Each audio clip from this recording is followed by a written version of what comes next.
On this episode of Death by Adulting, how the top 4 most romantical gifts for men and women contribute to the 5 sure ways to ruin your sex life.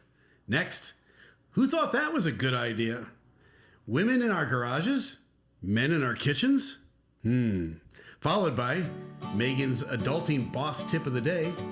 And finally, where do babies come from? Top 5 best answers for kids. Plus much, much more.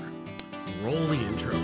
I wish that I knew what I know now when I was younger. Here we are, another episode of Death by Adulting. I'm your host, Megan Scheibner. I'm joined here at the Death by Adulting table by my co-host, Dr. Steve Scheibner. And this is all the loves, this episode. We're talking about all things love, huh? We are going to talk about all things love. I think we should just jump right into it. No small talk today. Yeah, no. Okay, all right.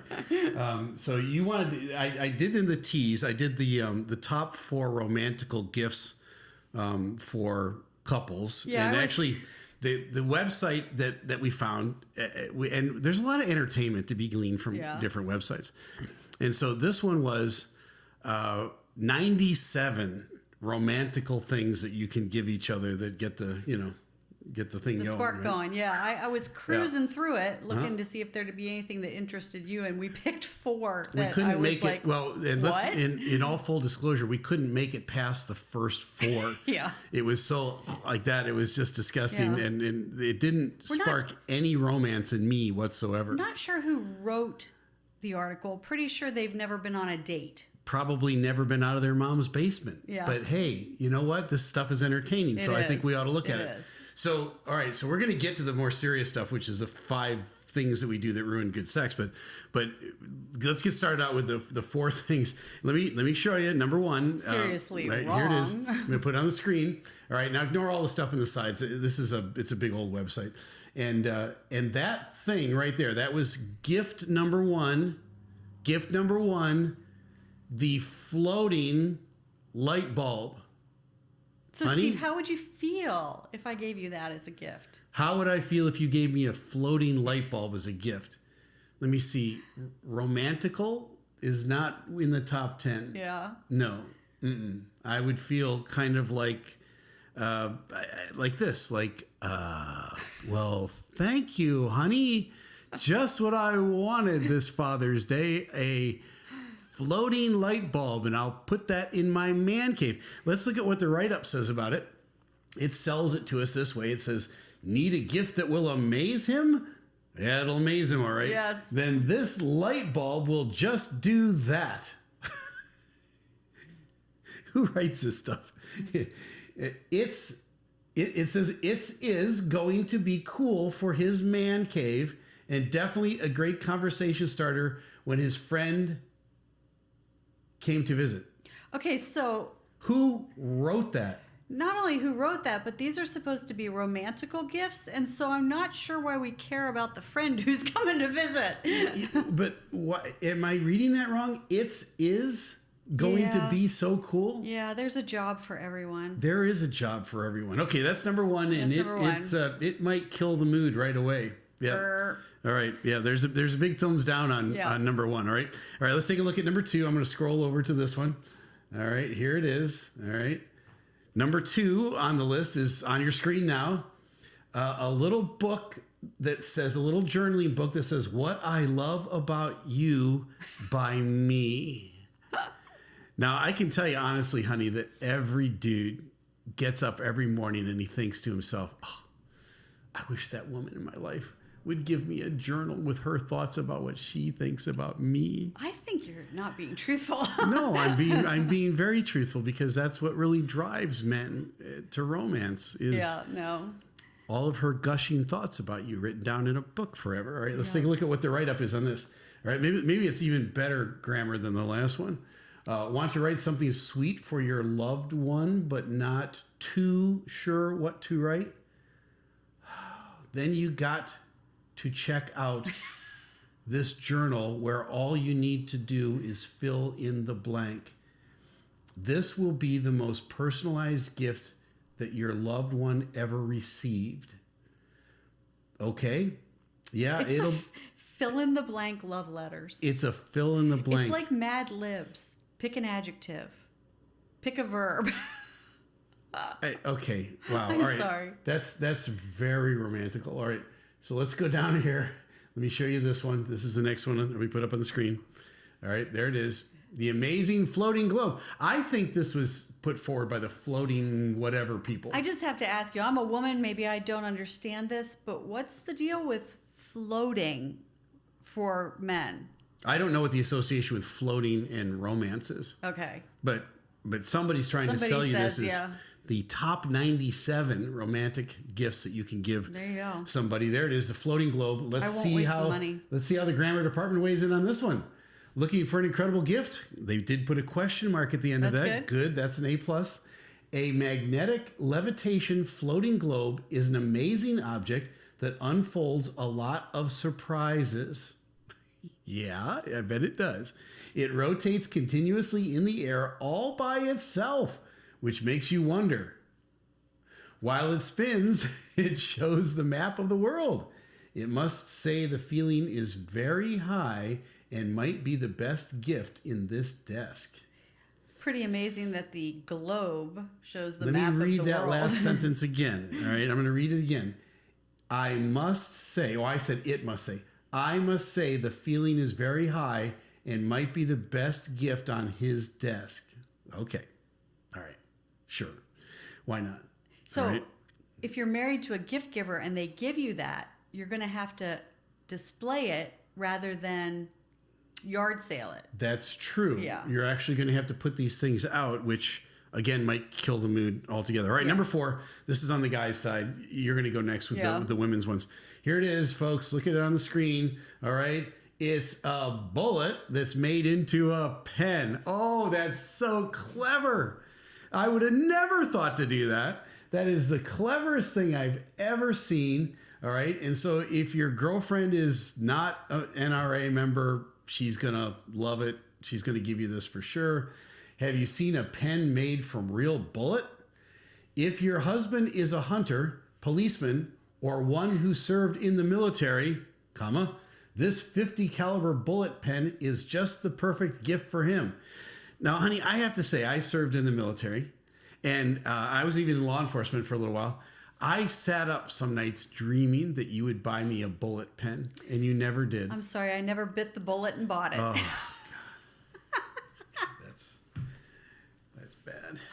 There's no excuse for that pun. Yeah. You'll be happy to hear. That was an unforced error. You will be happy to hear I never spent any money on these things for you. I didn't buy you any of them. Right. I got to finish reading this. Okay, here it is, back on the screen. It is a complete replica of a bullet packaged in a well-carved wooden box. Don't be surprised if he stops writing with every other pen until he gets hold of his bullet pen. Woot, woot. Oh, man, honey, this would really get the mood going if you just got me. So avoid this website. We probably should post the website. I looked up the foremost romantical. Romantical isn't really a word. No, it's a made-up word by me. But we use it. But you know what? These people are making up words and they're making up phraseology, so I can make up words too. We can do what we want Romantical to do. is a word. So these are ones for women, and I'm not as high-tech as you. So I'm you're just going to read them off my iPhone. Right. And you say whether you would buy this for me. A collection of date night journals to document our memories together. I would buy that for you. Would you buy that for me? Only if I was forced at gunpoint. Yeah, and you'd have to color code it, so don't do that one. Okay.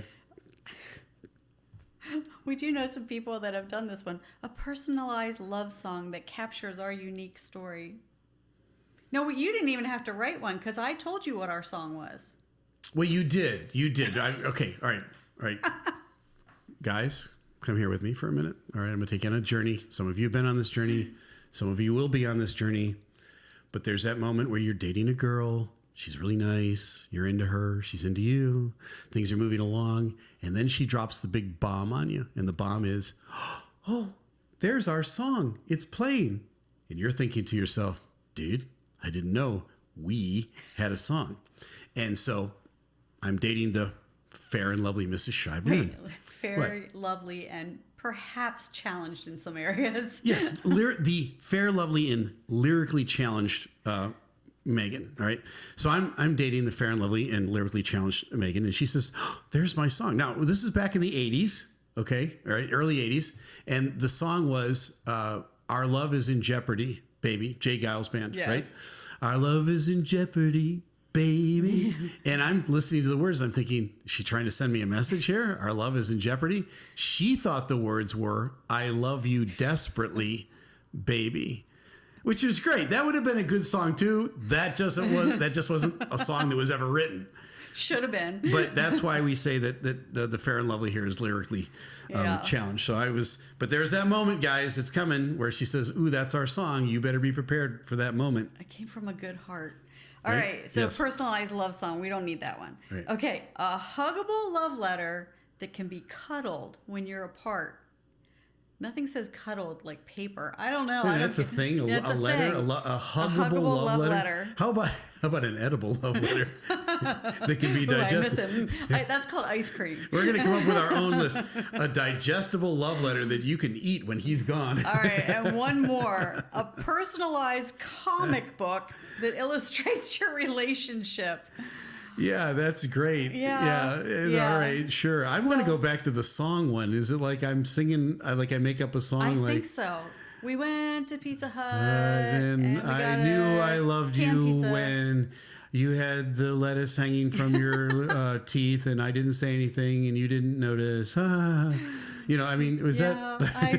I don't know. We won't do those gifts. Don't do those gifts. Okay. Especially if There you you go. don't want to fail at this next area. Yes. Okay. So that's fun and tongue in cheek and probably Yes. doesn't have anything to do with what we're going to talk about next. But all right, let's make a really awkward segue now into talking about get the serious. 5 sure ways to ruin good sex.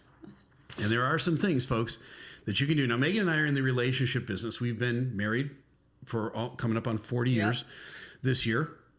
We have counseled a lot of couples. This area of marital intimacy comes up all the time. It's a hot topic with people. It's an area for a lot of dysfunction. Yeah. In relationships, things can go wrong real fast. There's a lot of emotions tied up in all of this. And so this is a very serious thing with a lot of people. And we're being a little cynical in the way we're approaching it, the 5 ways to ruin good sex. But through the negative, we're going to teach you the positives. That makes sense, there's a reason we're going that way, because perhaps the lack of sex, which is what we're encountering a lot with couples, comes from 5 ways to ruin good sex. So let's talk about that for just a minute, because we're dealing with a lot of couples now in their early mid-20s, late 20s, in good health that can't remember the last time they had sex. Yeah, they have virtually no sex drive. No sex drive, no sex life. Or with each other. And which is just mind-numbing to me. I'm like, what in the world are you talking about? And that shouldn't be. Yeah. And so something is going wrong. Something is amiss here. And then as counselors, we're brought in to say, okay, let's talk about some things. And there are certain areas that we can go and talk about, and others, though, that contribute to it that aren't so obvious. And I think the top 5 areas that we've come up with, other than maybe there's something physiologically wrong with one or both of you. And that's a real thing. The first place we'll send you for is if you're got no libido, if you got no sex drive and you're in your 20s or 30s, we're going to send you for a blood test. Absolutely. Right? Go to the doctor, get your blood taken, find out what your testosterone levels are, men and women, by the way. Women have testosterone too, just not as much. And from the answer to that question, then we will springboard into other areas, depending on what it is. Many times, low testosterone is an easy thing to fix, but it is a culprit with a lot of younger people. Yeah. All right. Sure. And we'll do a whole thing on that some other time. Yeah. But right now, let's talk about 5 other things that just ruin it. Just ruin the mojo. Okay. Number 1 on the list is the expectation trap.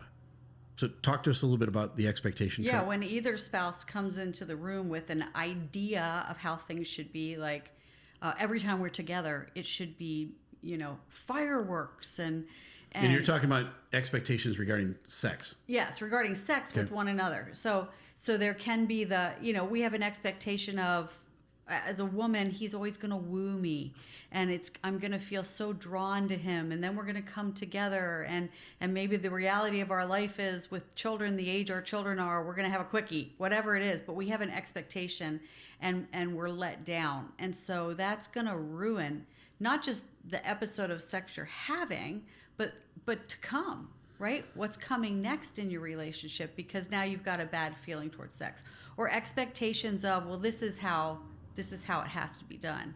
And especially if you've been raised in the church, there can be some real strong expectations of, no, we can't do that. Yeah, we must do that.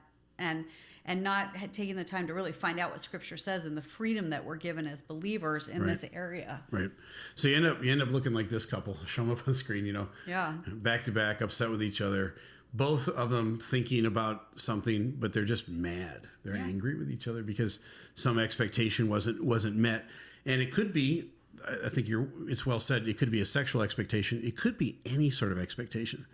Think about the times, and I share this example a lot with crowds, but this didn't have anything to do with sex. It was an expectation I had that you didn't meet. Yeah. And we got upset, and we fought for a whole weekend over this. Yeah, it doesn't lead to great sex. It doesn't, And but I went to Walmart. We went to Walmart, and I'm a big spender, and we bought about half the store, and we came home, and I'm trying to be a gentleman, so we had exactly 10 of those little Walmart shopping bags, right?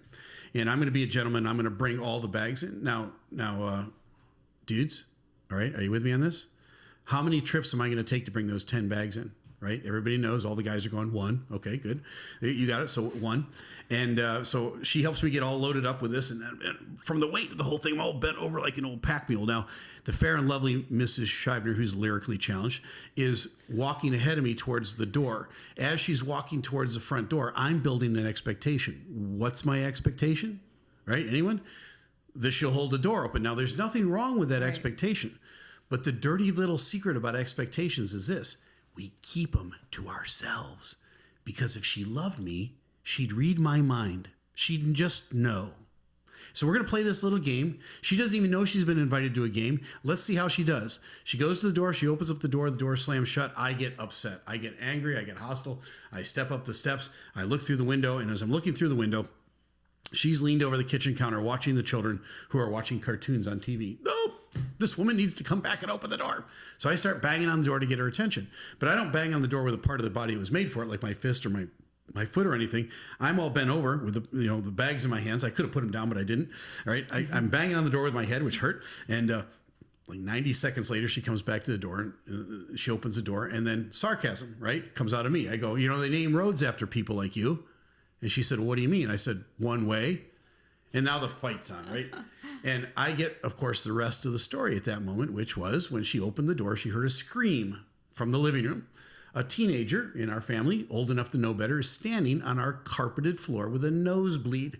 My wife says, get off the carpet. But the nosebleeder says, yeah, but my nose is bleeding. I know, I can see that. Get off the carpet. Idiots. Right? Nose, carpet, back and forth. Finally, the nosebleeder gets off the carpet. She tends to the bloody nose, and then she comes back to the door, and she's greeted by Mr. Wonderful. Now, there's some humorous parts to the story as I tell it, but it was not a funny episode, and we fought all weekend over that expectation that popped up just like that. Yeah. That An fast. expectation could be as simple as, can you take the trash out? I'll do it tomorrow. And then tomorrow comes and I'm carrying the trash out. And you go, it just puts a little niche of... So the expectation trap is real. It's not just in the bedroom. But it flows into the bedroom. It overflows into the bedroom. Okay. Yeah, for sure. That's number one. Number two is deal with anger. Right. Deal with anger. Yeah. Now, let me spend some time talking about this because the most familiar Bible passage for dealing with anger is Ephesians 4:26. Be angry yet do not sin, it says. Don't let the sun go down on your anger. Depending on your Bible translation, it might say wrath at that point. But the Greek word for anger is translated twice there. And it's actually two different Greek words, which is really important to understand. Now, don't follow me on this. Don't gloss over yet, because I'm going to unwrap this Bible verse for you. And it's really, really significant. Because most of us would read that Bible verse and say, or we've been taught it on some level, don't go to bed that night if you had an argument during the day. Get it resolved before you go to bed. Right? That's a fair interpretation. Nothing wrong with that. That verse says so much more than that, because what it's saying is this: Paul, the Apostle Paul, who's writing that to the church at Ephesus, says, be angry yet do not sin. In other words, he's saying anger is a normal reaction many times with couples, in relationships. And the word he uses in the Greek language is the word orge. It means indignation or injustice. Anytime you feel overlooked or slighted or disrespected or unloved or intentionally overlooked, right? Anytime you have that injustice in your heart, like, oh, that was nice. Thanks a lot. That feeling, that's orge anger. You haven't stepped over the line yet. Okay. You haven't sinned yet, according to the Bible. You just feel that because, well, you were just slighted or disrespected or unloved or overlooked.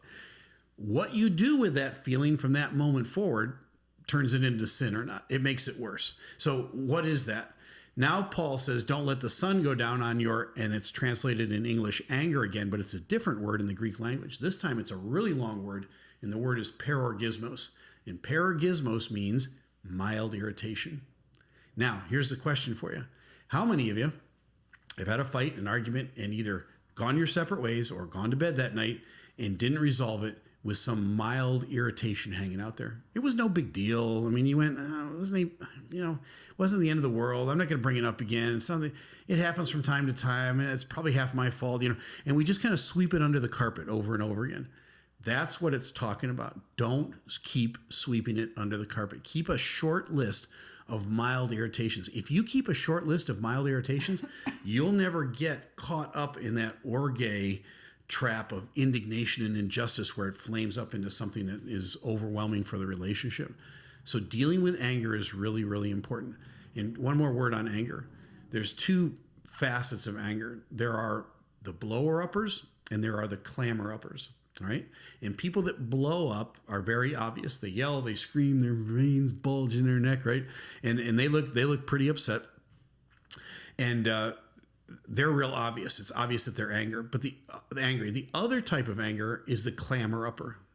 The person that just goes, I'm not going to weigh in on this. No big deal. And so you say to him or her, hey, is anything wrong? No, everything's fine. You seem upset. No, I'm good. Good. See how good I am? Right? And that person is a clamor upper. You don't know what you've done. You don't know what thing you stepped on. You don't know what you didn't do. And it's cruel. The silence is cruel because the other person, just their mind wanders to 10,000 different things that they might have done or didn't do. And you just let them kind of flounder out there for a while. Why? Because you're extracting a pound of flesh. That's every bit as much, or I would say even more cruel than the blower upper. Yeah. So the point is, don't be either one of those. Be somebody who, in that spirit of parorgismos, deals with it when it first happens, when it's mild irritation. All right. Megan's very good at this. She gets irritated with something. She will come to me very lovingly, very directly, though, and say, Steve, we need to talk about it. We did something earlier this morning where she did that, and I appreciated it. Okay. So we want to keep a short list. I think it's important what you said, that neither one of those is right, but in a very kind of perverse way almost, the clamor upper often gets rewarded. Right. That wife, if I had to deal with him, but she's so quiet and peaceful about it. They're told by others how controlled they are. Yeah. And I would have given them a piece of my mind. I don't know how you have that self-discipline not to do it. Neither are right. Neither are right. And it leads to bad things in the bedroom. So that's the topic, is the 5 ways to ruin your sex life. Well, just be a clamor upper or a blower upper. Don't deal with it in a timely manner. Just keep sweeping it under the carpet. Right. And all of a sudden, that accumulation of unresolved conflict builds up to a huge obstacle in your love life. And there's no reason for it. You could deal with it quickly, completely, get it done with, and you have a great sex life. And often dealing with it leads to restoration, which is often intimacy. Which is not bad, right? No, good things. That's a good thing. Okay. All right. So that's number 2. Number 3 is overcommitment or fatigue. So talk about those. Yeah. If our schedules are too full, if we have too many nights out of the house, we're running, and we only kind of land at home as like a pit stop, we're just not going to have the energy that we need to have for one another. And in God's eyes, sex is important in a marital relationship. It's not an extra. It's a major component of marriage. And so the wise wife, the wise husband goes, you know what, maybe we need to cut some things out of our schedule so we're not so overcommitted. kind of leads to the idea of we talk in counseling with couples that don't go to bed at the same time. And it's because, well, this is the only time of the day I have. The kids are in bed and it's quiet. It's the only time of the day I have to do this. Or him, I got to get this work done before we head to bed. As a couple, you need to have a cutoff. Right. Cutoff. It helps me unwind. And so I go check with my Facebook friends. Yeah. And what you think is 30 minutes is actually 4.5 hours. Right. And that's really going to damage more than your sex life, but including your sex life. Yeah, no kidding. It's really going to do a lot of damage. Okay. Yeah. So overcommitment, fatigue. Yep. The two things go together. If you're running around too much, you're not going to have the energy you need for each other. And that really is a question to ask yourself. Who am I giving my best energy to? Right. And I would say on the fatigue side, now in my other job as a captain at a major airline, I'm flying around the world all the time. So I get jet lag all the time. Sometimes I'll do back-to-back trips. Fatigue is a big deal. We talk about it all the time in the airline business. And there's things you can do to mitigate it, stay hydrated, try to stay on your body clock, eat well, exercise. All those things are important. But there's no substitute for sleep. Yeah. And so sleep is like a debt. It's like a deficit, right? It's like a bank account. If you take money out, nobody comes and puts money in, right? You got to put money in to get money out. And when I was a kid, I used to say, my dad would say, well, we can't afford to do that. And I'd say, well, let's just go to the bank. Yeah.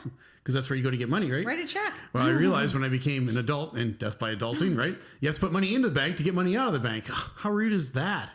All right. But that's true. And so the same thing goes with your sleep debt.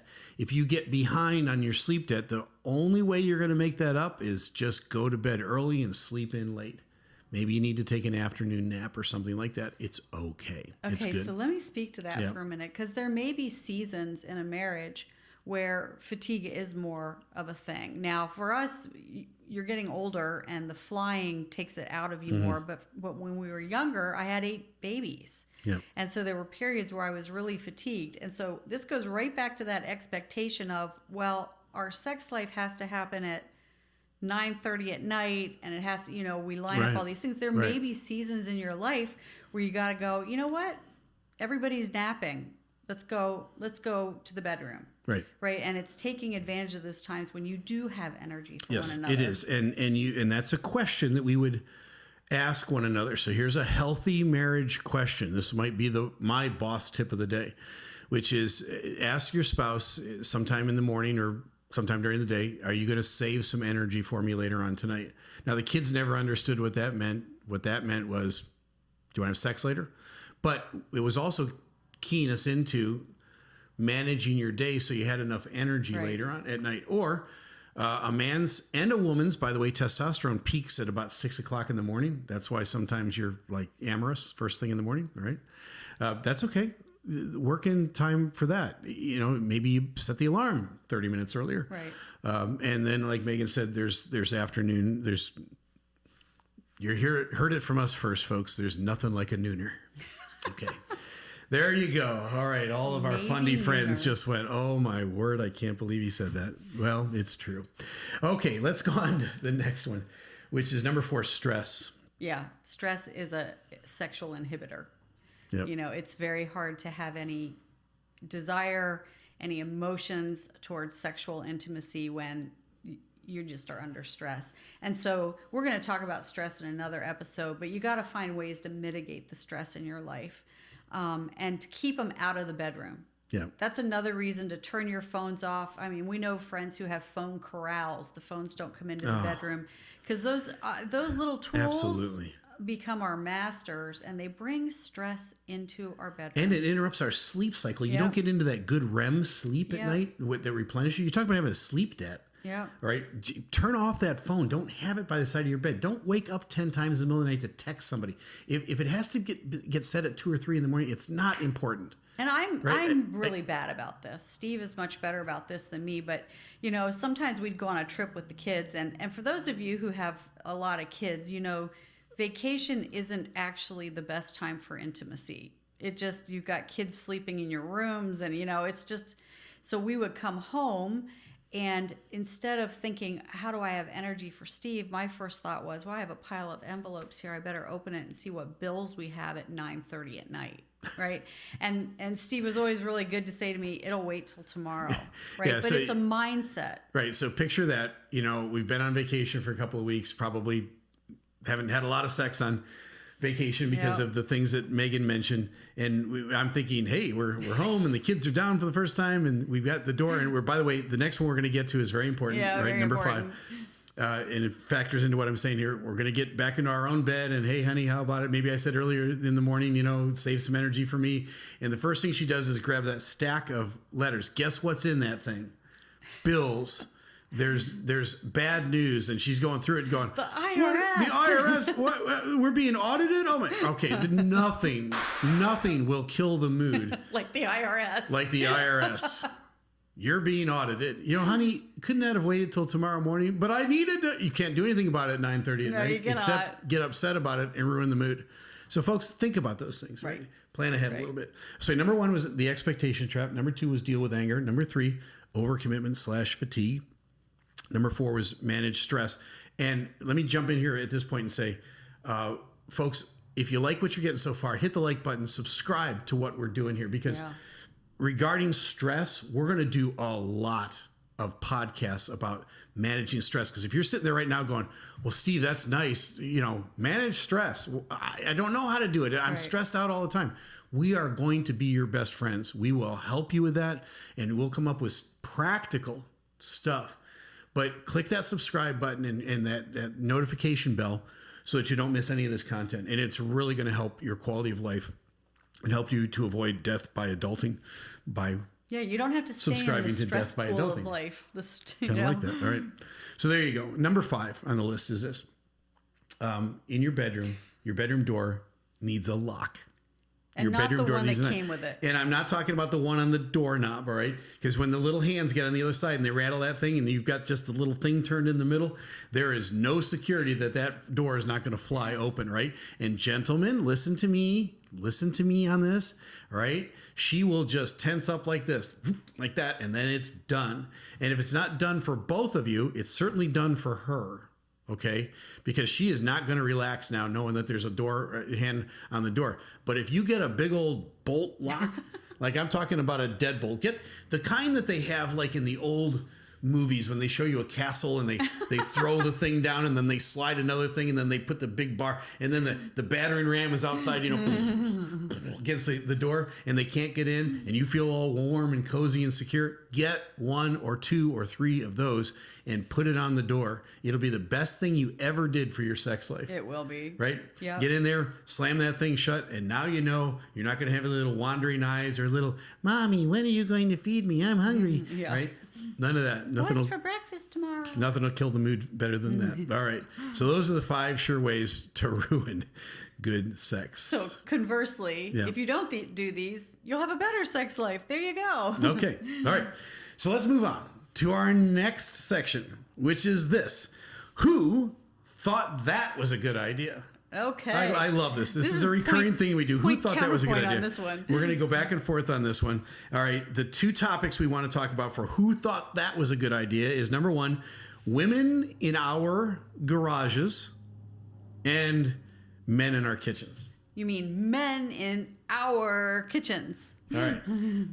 Women in our garages. What's wrong with me in your garage? Well, the fact that you think a chisel is a screwdriver. Okay, that's one thing that's really wrong. And so my expensive, have to be sharp chisels that I use for chiseling are not meant to open paint cans with. Okay, they're not meant to like chisel into metal. They're for wood. They're not meant to screw like light covers on. They work. No, they don't work for that. They're not meant for that. They're not designed for that. So stay out of my garage. I wish I had a video of when you caught Emma and I using your wrench as a hammer. Oh. And we dinged up the drywall because it wouldn't hit where we thought it was going to hit. Yes, and so they're banging the wall and putting things in, because it's not a hammer, it's a wrench, and so they're ruining my wrench, they're ruining my wall. The other one is the drill, that we use for screwing things in, using the bottom of that as a hammer. Yeah, it works. Okay, so there's another one. Stay out of my garage. Yeah, those are 3 good ones. Okay. All right. So, but I want to know, Now, what could I possibly mess up in your kitchen? Why are my good steak knives in the garage? Why, when I go out, is there a variety of my good steak knives laying around in your garage? Because you never know when you're going to run into a delicious steak dinner in the garage. Somehow, I don't think that's true. Mic drop on that one. No, I don't think that's true. I can't figure out what you're doing Either with them. that or they're really good for opening up boxes. Yeah. And then somehow, it's kind of like the light switch when your kids were little. Like the light switch only went one way. They could only turn it on, but by golly, they couldn't turn it off. Turn it off, yeah. Now, once they get grown and get married and pay their own bills, it's shocking. Oh, I know. We go over to our newlywed It's like a son's morgue. house. It's dark. dark. It's like a morgue. Yeah. It's all dark. I'm like, why don't you turn some lights on? Oh, no, Dad. Have you seen know the how much- electric bill? you You know how much the electric bill is? costs? I'm like, oh, really? The light switch goes that way too. I didn't know. I go into my adult kid's house. I just turn all the lights on. I just turn I turn the water on. I watch him follow me turning all of them off. Right? It's just it's great. It it's is great. Well, it's poetic let's justice. call a truce. You stay out of my kitchen. I'll stay out of your garage. All right, deal. Yeah. There's only one thing, just the steak knives. That is the big one.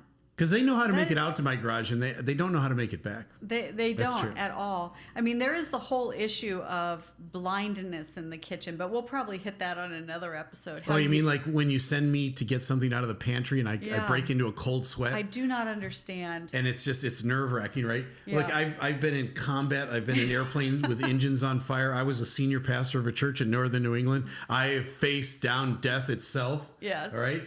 But when she tells me to go into the pantry and find the peanut butter, I just lock up. I freeze. I become a puddle. And the thing is, everybody else's husband blubbering does mess. the same. We all discuss that. Like, how could they miss the peanut butter? And then inevitably, I'm in there, and the sweat's coming off, and I'm looking, I'm pulling everything out. Where is it? And she comes in like 3 minutes later, reaches right over my shoulder, right in front of me, and goes, "Steve, it's right here. Where it's always been." I shouldn't be in your kitchen. You're right. You shouldn't. You shouldn't ask me to get anything out of that pantry.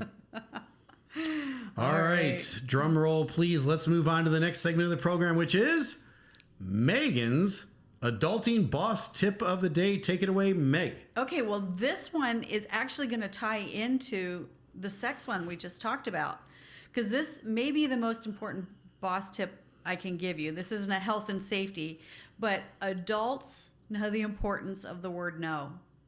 And so young people, when they're given an opportunity, say yes. Do you want to go here? Yes. Do you want to stay out late? Yes. Do you want to run around all weekend and not get any of your chores done? Yes. You know, young people are yes, yes, yes, yes, yes. When you make that adult pivot that we talked about before, you begin to say no, because you go, what's the best use of my time? Remember, adulting is priority living. So there's good things we can do, better things we could do, and best things we could do. And honestly, 90% of the time we ought to live in that best category. So we had an example recently of one of our youngins, not so young, early 20s, but not married yet, making an adult pivot in what you were just talking about. You know what I'm talking about? Why don't you share that example? So our youngest son, who has an eye to the future with his young lady, I can say that on here, was invited to go on spring break with her family. And they were either going to take a cruise or go to Disney. But it wasn't, he was invited to go, but they weren't paying. He would be paying. And he really wanted to go. I'll add this little story. We took 7 of our 8 kids to Disney, and he was the one that didn't go. So he's always wanted to go to Disney. Oh, that poor fellow. Yeah, poor little guy. But he called us and said, I'm just thinking about it, and it's hard to save money for what I need to buy coming up soon, and I probably need to say no, but what if they're upset by it? And I said to him, I think that when you tell her dad why you're not going, he's going to respect you. And sure enough, he called his girlfriend and he said, I can't go. That's not money I'm free to spend. And then he told her dad, and her dad said, I love that you made that decision. It just makes me trust you more. So making those adult pivots, sometimes they're just really hard to make, but they're one of those decisions that are hard to make, but they make life better. Right. Okay. But think about sex. The decision to say, no, I'm not going to go out tonight with my girlfriends because I haven't had any time alone with my husband. And that's a hard decision to make sometimes. Sure. But that's a wise decision to make. Sure. So the Megan's adult boss tip of the day is just say no. Yeah, just say no. There you go. No. All right, perfect. Yeah. All right, let's come into our let's put the wheels down, come in for a landing. But this is going to be kind of fun on our way out. I teased in the opening, where do babies come from? Okay. Now, no, we're not here to answer that question. Okay. Ask your mother. Yeah. That's not, I guess that could be a death by adulting topic, but what if you get asked that question by a child? Now, it doesn't have to be your child. You could be an auntie or an uncle. You could be a babysitter. You could be a babysitter and get asked that question. And it's at some point, we've both been asked that question multiple times. You're going to get asked that question by various age children. Where do babies come from? How would you answer that question? And I've got 5 what I think are really snarky answers written down here. Yes. Okay. Which are worth a laugh. And then we'll come up with one serious one here at the end. But number 1, all right. So is from the Snarkville wing of the Death by Adulting podcast. Where do babies come from? The first answer is pumpkin seeds. All right. Daddy gives mommy a pumpkin seed and a pumpkin grows in her belly. Okay, it would work as well for watermelon seeds. It would. We have to clarify. We didn't come up with most of these on our own. This is what other people said they told their children. Yes. Other people said they told their children. But the pumpkin seed one, I could see it, though, Yeah, sure. You end up looking like a pumpkin. You look like a pumpkin after a while. Yeah. Okay. Number 2, and this is from James Breakwell, the exploding unicorn guy. Awesome. All right. He said, here's his answer. This is really cynical. When 2 people love each other very much, they make a mutual decision to ruin their lives. Well said, sir. Well said. Having a bad day, James? Decision to ruin their lives. Okay, that's number 2. Number 3, and this is a bunch of them all tied together in number 3. My favorite one, your TV broke. Our TV broke. All right? That's where babies come from, broken TVs. Babies come from nothing good on Netflix that week. It was a snow day. That's another place where babies come from. And the babies come from when the power went out. All right. Now, that might not be the answer that your 5-year-old is looking for, but it's the truth. It was a snow day. The next time the power's out, the doorknob's going to rattle. Yes, I know. And no more babies. All right. Number 4. Well, sweetie, when 2 people tolerate each other very much. Who are these parents? When 2 people tolerate each other very much. Yeah. All right. Yeah. All right. That's interesting. And number 5, and the most common answer is ask your mother. Father. Mother. There you go. That's the top 5 answers when a child asks you where do babies come from. Now let's end on a serious note with that one. What if you do get asked that question? Well, it just really depends. There's several things that come into it. How old is the child? Because you don't want to give them more information than they're asking for, because you'll see they'll begin to glaze over, or they'll be like, "Oh, yuck." One of the comments we read said they were very proud of themselves. They explained the whole process, and their child said, "That's disgusting. Did the doctor watch?" And especially if it's not your child, don't take that liberty. Yeah. I would punt that one right back to their parents. Yeah, that's a better question for your parents. Right. But let's say you're an aunt or an uncle and you have a good relationship, and you want to weigh in a little bit. Yeah. Well, first I would say, well, how much of your mommy and daddy told you? Right. And then just kind of build from there, just in general terms, right? Right. Punt it back to the parent. But you parents, there does come a day that your child asks that question and you need to answer it honestly. All right. What if it's a 5-year-old? Where do babies come from? Well, what we told our kids is that God has a special way for mommies and daddies, and when they love each other and show love toward each other, God makes a baby and brings it to us. Yeah, right? And I think essentially what we told him after the very broad general discussion on that was there are some things in life that are too heavy for you to carry. And so someday mommy and daddy will answer that question more specifically, but right now let us carry that for you. And if you need an illustration to go with that, fill a piece of luggage full of stuff that's heavy that books. The kid can't pick up, books, and say, "Can you pick up that luggage?" And the kid will go, "Oh," and they'll try. And you go, "No. but daddy can pick it up. Look, right? There are some things in life, and this is not just where do babies come from. Right. There's many, lots of many heavy topics things that kids aren't ready for just yet. Say, you know what? That's a discussion to have another day. Let mommy and daddy carry that for you for now. And the kids will go, okay, good. That sounds good. That's really important. Right. That's important. All right. So that's kind of I think, what if it's an older child? Let's talk about, 10, 11, probably getting into the Well, I age think where you begin to talk about the specifics of intimacy between a man and a woman, but you also talk about the moral component of it and why should you wait. And I understand all your friends are saying don't wait, but here's what we believe, and here's why you don't wait, and here's the consequences of not waiting. And you know how tired you are when you babysit? Imagine 24 hours a day. Well, I would say, especially to our Christian and our church friends who are watching the podcast and listening, if you get to 10, 11, 12 years old and you haven't had any conversation with your kids about they're hearing it somewhere. Birds and the bees, you're way behind the power curve. Yeah. Because especially if they're going to public school, they've already heard about transitioning. I would say private schools just as much. And private schools, they've heard from the other kids about, gender identity and all this other stuff. So unfortunately, it's been brought to us. You can talk about it in general terms, but then let me carry that for you. All right. And win the trust of your kids. That's why we're big advocates of homeschooling. We'll talk about that in another episode. But there you go. So there's kind of a general snarky view of when you get asked that question, don't look at your deer in the headlights. Just tell them that you ate a pumpkin seed, and that's where the pumpkin came from. That's why Daddy doesn't eat pumpkin seeds. Yep. The night the TV broke and the electricity went out, I fed Mommy a pumpkin seed, and here we are today, your little sister, Audrey. Oh, that's sweet. We did just have a 10th grandbaby today. We did have a 10th grandbaby. Yes. And interestingly, her older sisters are twins, got to FaceTime right after the birth, and their comment was, "What's she gonna do when she stops being a monster?"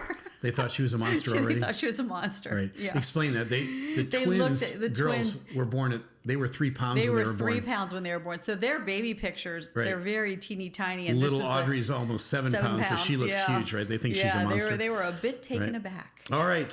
Very good. That's enough for this time around. Next time on Death by Adulting.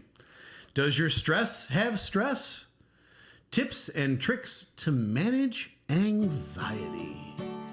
Let's close this out, honey. Well, this has been Death by Adulting. I'm your host, Megan Scheibner. And remember, when it comes to adulting, what doesn't kill you just makes you tired. I wish that